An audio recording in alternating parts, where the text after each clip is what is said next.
Ato informamos bita bo tira katak durante ne semana ida husi loron ronulo resin tolu to loron ronulo resin sia bulan Dezembro tinane avião hamutuk 5 husi na sound 5 mak sofre acidente hori resulta ema hamutuk atus rua ronulu la convida no balon sai tramuziado. Tuir informação nebe jornalista televisão Timor Post acesso liusi media internacional sira haturu katak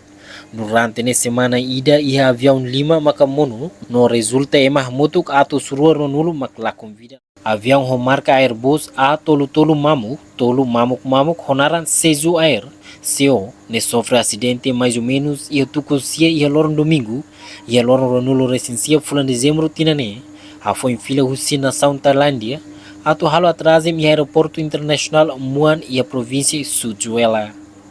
Acidente ne resulta emanain hitu nulo recin hitu mati tripulante nen rua hetan salva no emanen rua lakon. Nune acidente ne resulta ema motok atu sida hitu nulo recensia mati passageiro sira neve e avião larang maioria ema Coreia do Sul inclui cidadão Tailândia e Sorin Seluk avião Azerbaijan Airlines fly rua walu rua ha tolu neve mono resiste ema motok tolu nulo recin walu makla convida tuir falmai KLM flight ida rua mamuk hat Boeing hitu tolu hitu walu mamuk nebe mono ia Noruega la resulta ema mate no dadaune passageiro sira se halo la assistência tuir falmai Air Canada rua lima sia das walu hat mamuk nebe monu ia Canada ia loron ronulo racing walu fulan Dezembro ne la resulta ema nebe mate além de dane